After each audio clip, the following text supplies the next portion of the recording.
Guys, welcome. This is week 9 of the GHSA football season. A lot of big region games coming up in the next 2 or 3 weeks. A lot of big games in general. So we really need to make sure we're on our toes.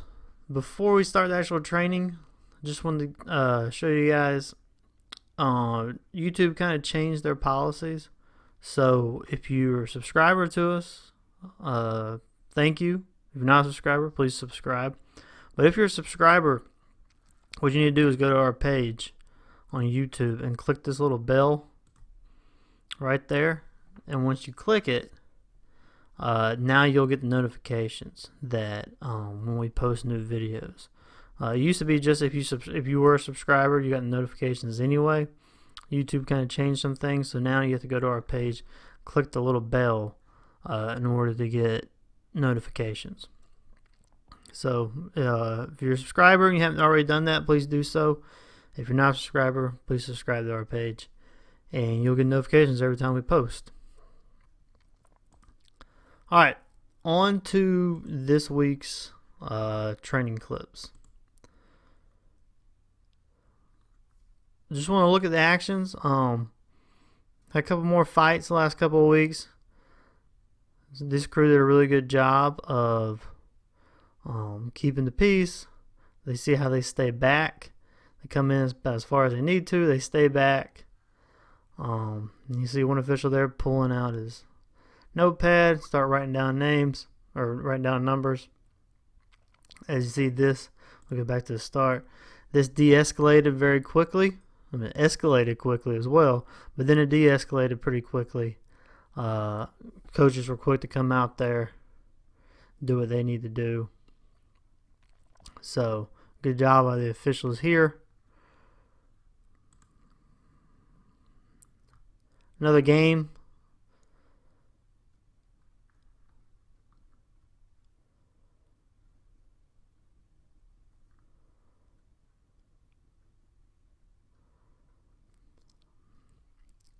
Here we have a good job of the official.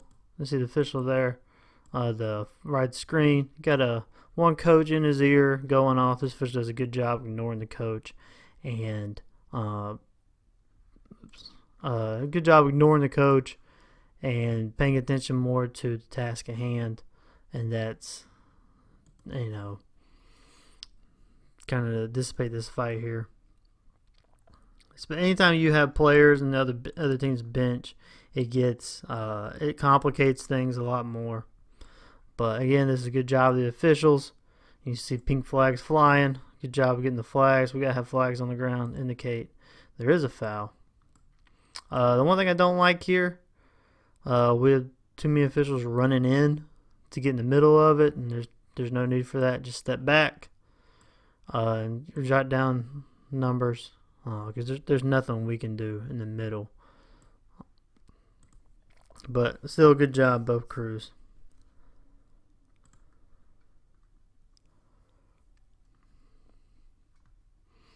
Alright, here we're going to have a good job of getting a flag on the ground for a foul. You see right there about the 42. Rewind it back. And we'll get a better view later. But right here, this is definitely a foul. Now from that angle, I can kind of see how we would think it may be a block in the back. And that was the call. When we look at the replay in a different angle, it looks like it's to the side. But either way, it's definitely a blindside block. There's no open hands. It's forceful contact. The defender does not see the block coming. And even if this were squarely in the back, if it's between a blindside block and a block in the back, we always want to go with the blindside block. It's a bigger foul. It's more hurtful. It's a bigger safety foul. But in this case as well, blindside block is just an easier sell. As you look right there, he gets him in the side.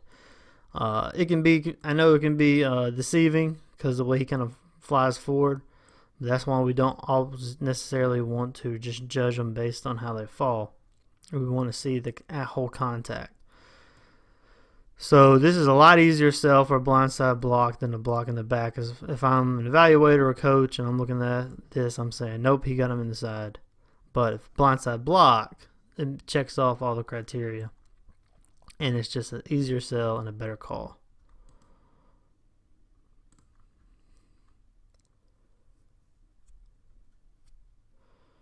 Here we're gonna have, this is gonna be a tough foul for crew of 6 to get, but one nevertheless we need to pick up. Should have DPI here. There's a cutoff, cuts his route off, and then the interception. And what this is going to be, this is probably going to be your wings call. So if we look at it pre-snap here, this is the deeps receiver, this is the wings receiver. Let's watch what they do. So he goes in motion. All right, so he is now, the wing has him going away. This now becomes the deeps key. All right, so deep is looking here, watching this block. Your wing, you're going to have watching the tackle here, but you also have this zone. And so we got the receiver coming in the area now. This should be the wings receiver. And that's where this contact is going to occur.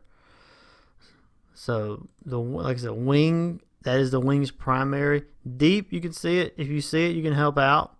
It's not your primary, but obviously if you see it, you can be a secondary on that. But that would primarily be the wings call.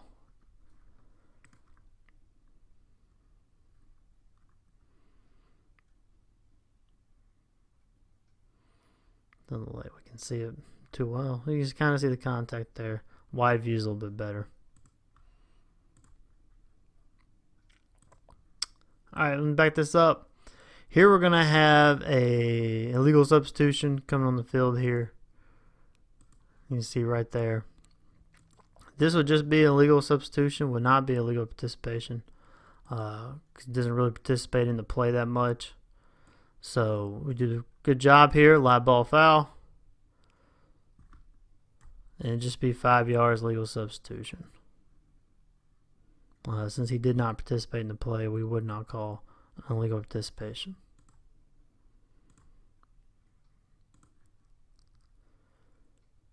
Alright, I'm going to let this one just play out. Because we need to see the sequence of events here. See if we can turn the audio on so you guys can hear it. So like I said, I'm going to let this play out so you guys can kind of see the sequence of events. It's kind of a long clip, but we kind of need to see the whole thing. Heavy rush. They're going to get to him back at the 47-yard line. That was Bivens who brought the pressure, and the clock is still running. One timeout remaining for Flowery Branch, and the clock is still running. They haven't used the timeout yet. Ben Hall finally burns his last timeout. They let so much time come off the clock. I'm not sure what 15 seconds remaining. Second down and no timeouts remaining for the Falcons. Gainey out of the shotgun. Bronner lined up next to him.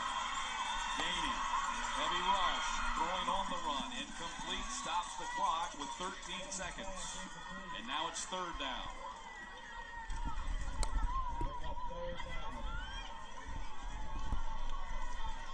Well, no timeouts remaining, and now you're facing third down. And the issue right now is protection. They're not protect him long enough to let him stand back there, set up, and throw it as far as he can. And, of course, the Titans are now playing 3 deep in center field. And that's surprising because they're only rushing 3 guys. They're defending the pass here. Gainey 16 of 35 for 190 yards. Call, intentional grounding. Wow. He's outside the pocket there. I'm a little surprised at that call. That's the second intentional grounding call we've had called against Gainey here tonight. And wow. Well, if you run the ball here, just try to kill the clock, and now it's 4th down, so you got to punt. You've got no choice but to punt here. Yeah, you have to punt the ball here. You can't give Blessed Trinity the ball here because they have a field goal kicker who's got a leg. Looks like they're going to go for it, though, on 4th down. I don't know what they're doing here. I don't know why they're doing this. Ben Hall, the coach, is on the field still. I don't know why they're not punting. Maybe they're going to quick kick here. They're going to run the time down, one or the other. Well, the clock has not restarted yet. Yeah, they did not restart. It's 4th down. You got to punt the ball. A lot of confusion going on. They didn't stop. They didn't even start the clock. Well, the last thing you want to do here, Brian, is throw an incompletion, stop the clock, and give Blessed Trinity, who's got 2 timeouts remaining, a short field here where they need maybe only 5 or 10 yards to get in field goal range. I mean, you've got to kick the ball away. No question. I don't understand the confusion here. I don't know why they would go for it here. I mean, the risk outweighs the reward. It's 4th down and 25.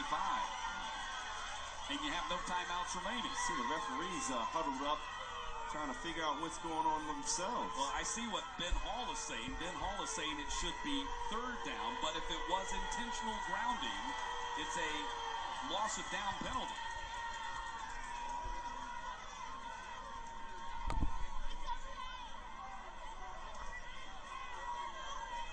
So it was 2nd down.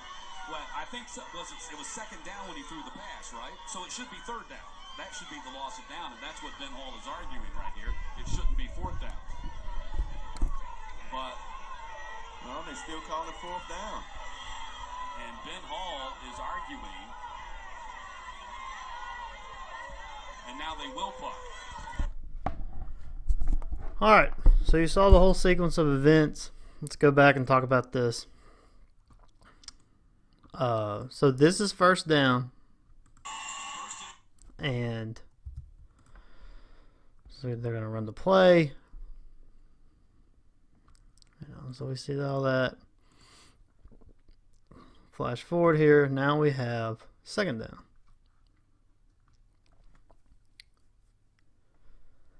So this is the 2nd down. See the marker right there. Indicates 2nd down box. So let's talk about the foul first. We have a foul for intentional grounding. And yes, I believe this is a good call for intentional grounding. There's not a receiver anywhere in the area. Brian Jordan, I loved him as a Braves player, but he's been doing enough GPV games to know there is no pocket in high school. So he's wrong here, talking about a pocket or a tackle box or whatever. They did not have that in high school. So that is irrelevant. Crew does a good job. This is how you're supposed to do intentional grounding. Wings or deeps or both indicate to the referee that there is not a receiver in the area, and then the referee goes back and drops the flag. Preferably, we do this over the radio, a little bit quicker, but if you need to talk about it, you need to talk about it. Good job there, but referee, drop the flag where the quarterback threw the ball, make the announcement. It is a loss of down. So that was 2nd down. You got a foul, loss of down. Now it should be 3rd down. And what I think happened, you see it right there. So this is what happened. Box guy went ahead and flipped the box over to 3rd down. I know a lot of times we don't deal with professional chain crews. We deal with dads, boosters, parents, or whatever.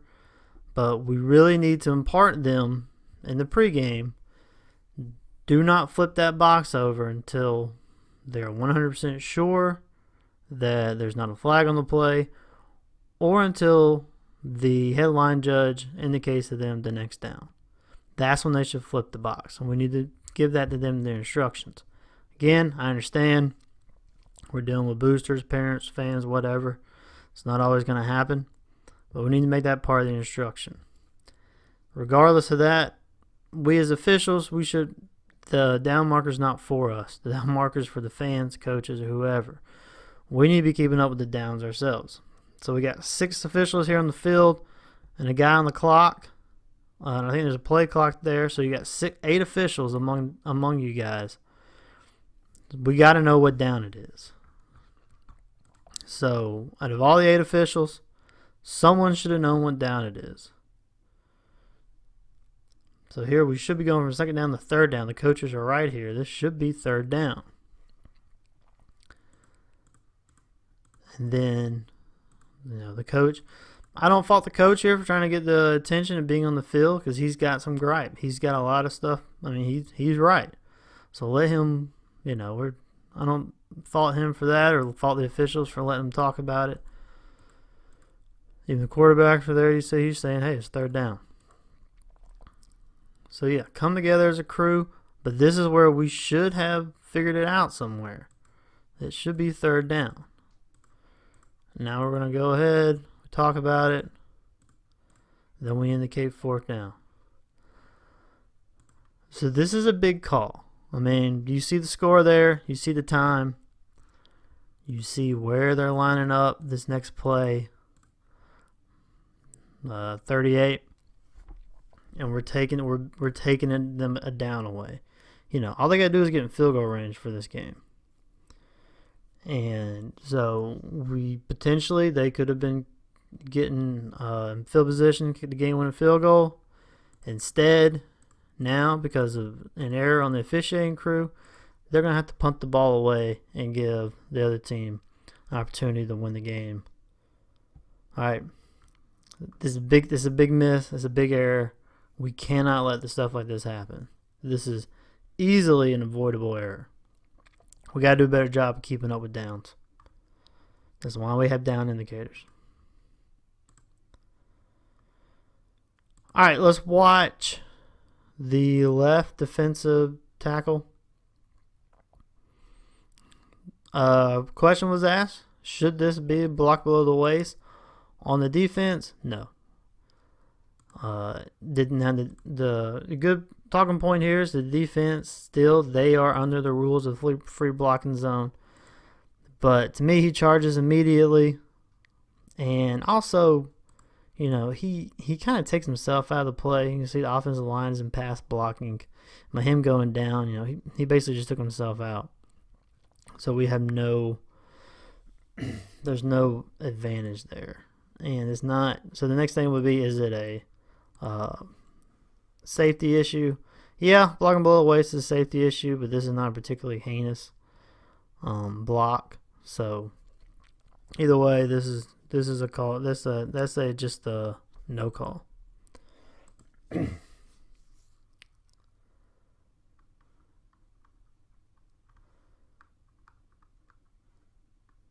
All right, here we're going to look at this pass on the side.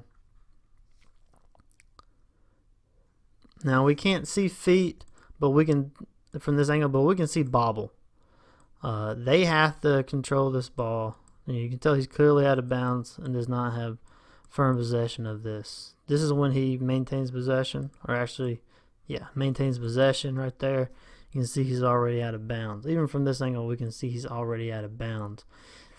These receivers have to have possession of that ball while they're in bounds. They cannot be juggling or bobbling the ball while they're out of bounds. When they have possession of this ball is when they're considered, a catch. So he is out of bounds. We're in good position, but he has to have possession of this ball. As you can see, he's out of bounds now and still juggling. All right. They have to have possession of that ball in bounds. Cannot be juggling it as they're going out of bounds.